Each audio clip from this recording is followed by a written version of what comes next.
Guys आइए अब हम क्वेश्चन नंबर 6 की बात कर लें। इसमें आकृति 6.2 की बात कर किया हुआ है कि ये दिया हुआ आकृति, इसमें त्रिभुज है पी क्यू आर इस तरह से कि ए बी और C O P O Q O R पर 3 बिंदु हैं और पी क्यू समानांतर है ए बी के। तो अगर पी क्यू समानांतर है ए बी के तो त्रिभुज ओ पी क्यू में ए बी समानांतर है पी क्यू। तो हम कह सकते हैं, भाई पहले लिख दिया कि ए बी समानांतर है पी क्यू, तो हम कह सकते हैं कि इसलिए ओ ए अपॉन ए पी बराबर हो जाएगा O B upon B Q के इक्वेशन नंबर फर्स्ट ले लिया।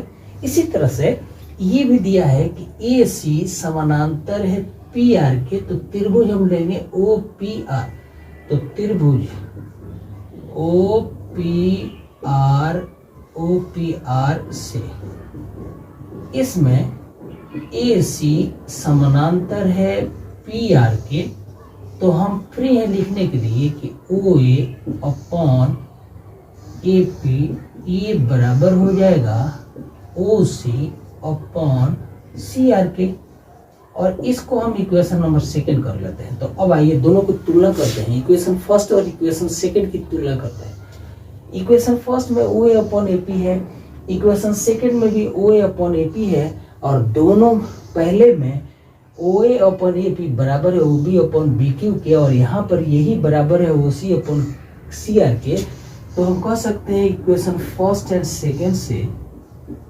सेकेंड से कि O B upon B Q ये बराबर हो जाएगा ओ सी अपॉन सी आर। ये हमने सिद्ध किया। क्या सिद्ध किया कि O B upon B Q बराबर है ओ सी अपॉन सी आर के। तो त्रिभुज ओ क्यू आर में अगर O B upon B Q बराबर है ओ सी अपॉन सी आर के, तो ये तभी संभव है जब बी सी क्यू आर के समानांतर हो। और इसलिए कंक्लूड करेंगे, इसलिए बी सी समानांतर क्यू आर, और यही हमें सिद्ध करना था और ये हमने सिद्ध कर दिया।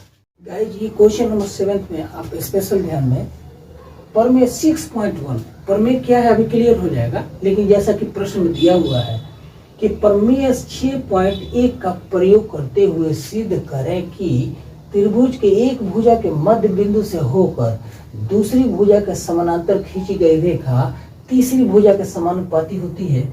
हम एक ले लेते हैं त्रिभुज। आइए हमने एक त्रिभुज ले लिया, नाम रख लेते हैं ABC ही रख लेते हैं जैसा कि हम रखते हैं। तो मान लिया त्रिभुज ABC है और एक भुजा AB ले लेते हैं और इसका मध्य बिंदु D ले लेते हैं। का अर्थ ये हुआ कि AB बराबर, अगर D मध्य बिंदु है AB का, तो इसका अर्थ कि AD बराबर है BD के निश्चित रूप से। और पहली भुजा का मध्य बिंदु D ले लिया और एक रेखा खींच दिया ऐसा जिसको हम D कह लेते हैं। और ये D दिया हुआ है सवाल में कि DE दूसरी भुजा मतलब BC के समानांतर है। तो पहली भुजा AB के मध्य बिंदु D से जाने वाली D रेखा दूसरी भुजा त्रिभुज ABC के दूसरी भुजा BC के समानांतर है। और हमें सिद्ध करना है कि ये E तीसरी भुजा AC का मध्य बिंदु होगा। तो आइए हम करते हैं।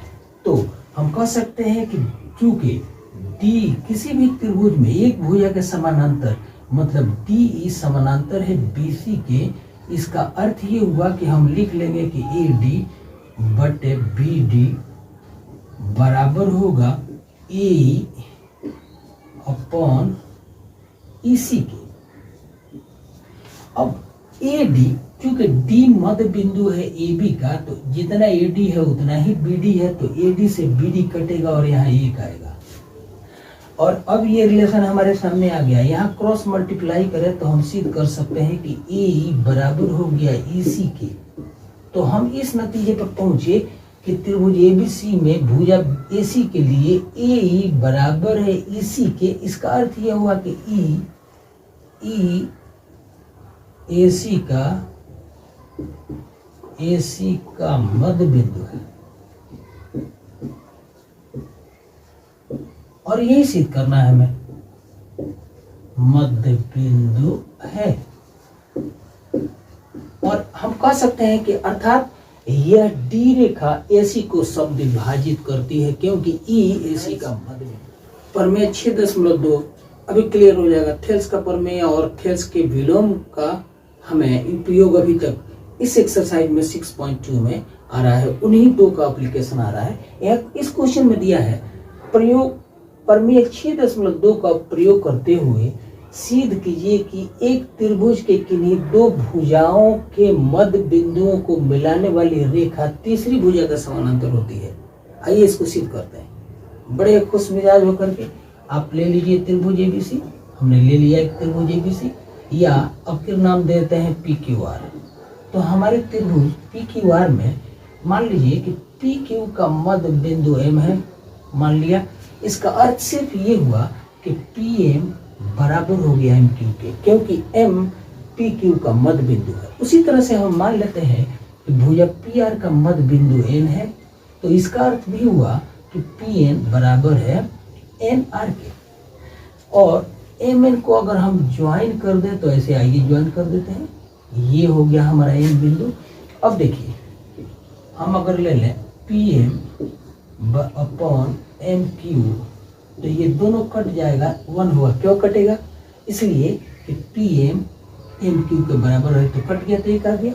उसी तरह से हम अगर रेशियो ले लें PN अपॉन NR, तो ये दोनों एक दूसरे के बराबर हैं, क्योंकि N मध्य बिंदु है PR का, तो ये भी 1 होगा। तो हमने क्या नतीजा निकाला? हमने नतीजा निकाला कि PM अपॉन MQ ये बराबर हो गया PN अपॉन NR के। मतलब त्रिभुज PQR में हमने सिद्ध कर दिया कि PM अपॉन MQ बराबर है PN अपॉन NR के। इसका तात्पर्य ये हुआ, इसलिए हम लास्ट में डिक्लेयर करेंगे कि MN समानांतर QR, अर्थात किसी भी त्रिभुज के दो भुजाओं के मध्य बिंदुओं को मिलाने वाली रेखा तीसरी भुजा के समानांतर होती है। आइए गाइस क्वेश्चन को देखते हैं। Question number 9। क्वेश्चन में ABCD एक समलंब चतुर्भुज है जिसमें AB DC के समानांतर है। हम जानते हैं कि समलंब चतुर्भुज एक ऐसा चतुर्भुज जिसमें सिर्फ आमने सामने की दो भुजाएं समानांतर होती हैं, दो भुजाएं समानांतर नहीं होती हैं। तो ये चतुर्भुज हमारा दे दिया ABCD। तो हम आइए चतुर्भुज बना लेते हैं। मान लेते हैं कि हमारा ये चतुर्भुज है जो समलंब है और इसमें दो भुजाएं जैसा कि दिया हुआ है ABCD हम चतुर्भुज मान लिए। भुजा AB ये भुजा इस भुजा के समानांतर है और BC AD के समानांतर नहीं है, ये समलंब चतुर्भुज होगा। और इसके विकर्णों को मिला देते हैं और सवाल में दिया है प्रश्न में कि दोनों विकर्ण एक दूसरे को वो बिंदु पर प्रतिच्छेदित करते हैं। तो हमें दर्शाना है कि AO बटे BO बराबर CO बटे DO। यही हमें सिद्ध करना है, इसी को सिद्ध करना है। तो प्रमाण के रूप में हम आते हैं, एक बनावट करते हैं। हम एक ऐसा रेखा खींच लेते हैं जो O से गुजरे और इसका नाम हो EF। EF एक रेखा खींच लेते हैं इस प्रकार से कि यह O बिंदु से गुजर रहा है और CD के समानांतर है। तो हमने एक रचना कर दिया। रचना में क्या लिखा? लेट कर दिया कि EF समानांतर CD। तो अगर EF हमने CD के समानांतर खींचा है, इसका अर्थ ये भी हुआ कि EF AB के भी समानांतर होगा, क्योंकि चतुर्भुज के CD और A समानांतर AB के। तो प्रमाण में आइए हम लेते हैं, हम ले लेते हैं त्रिभुज ADC या ACD ले लेते हैं।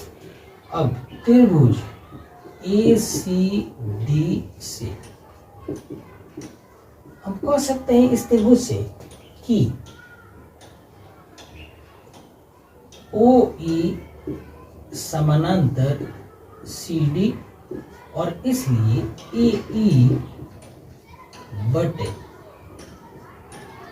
ई डी ये बराबर हो जाएगा A O upon C O. Equation number 4। दूसरा त्रिभुज हम त्रिभुज ए बी डी लेते हैं। अब त्रिभुज ए बी डी से ओ ई समानांतर है ए बी के, और तब हम लिख सकते हैं कि डी ई, या इसको ऐसे लिखते हैं कि ए ई अपॉन ई डी ये बराबर हो जाएगा ए ओ, कौन सा त्रिभुज लिया हमने, बी ओ, ये B O upon D O. एक दूसरे में हम थोड़ा झिझक गए, लेकिन बात साफ है कि त्रिभुज है ए बी डी और ओ ई समानांतर है ए बी के, तो हम लिखेंगे A E upon E D बराबर B O upon D O. तो इक्वेशन नंबर फर्स्ट और सेकंड से हमारे सामने एक रिलेशन आ गया। यहाँ पर ए ई अपॉन ई डी है, यहाँ पर भी ए ई अपॉन ई डी है, और यहाँ पर A upon E D A O upon C O के बराबर है, और यहाँ पर ये B O upon D O के बराबर है। इसलिए एक और दो से आप कहेंगे बेधड़क कि ए ओ अपॉन सी ओ ये बराबर हो गया B O upon D O के। और अब इन दोनों को, इस रिलेशन को हम थोड़ा सा ऊपर लिखते हैं, हल्का सा स्पेस लेकर के यहाँ पर लिखते हैं और क्रॉस मल्टीप्लाई करते हैं। तो इसको अगर क्रॉस मल्टीप्लाई करें ऐसे, तो हमारे सामने रिलेशन आ गया कि ए ओ इंटू डी ओ ये बराबर होगा बी ओ इंटू सी ओ, या ए ओ अपॉन बी ओ को यहाँ नीचे लाते हैं तो ये बी ओ हो गया, और यहाँ राइट साइड में सी ओ बच गया, और इस डी ओ को इधर नीचे ले गए, ये हो जाएगा डी ओ। और इस तरह से हमारा सिद्ध हो गया कि समलंब चतुर्भुज में ऐसा रिलेशन हो।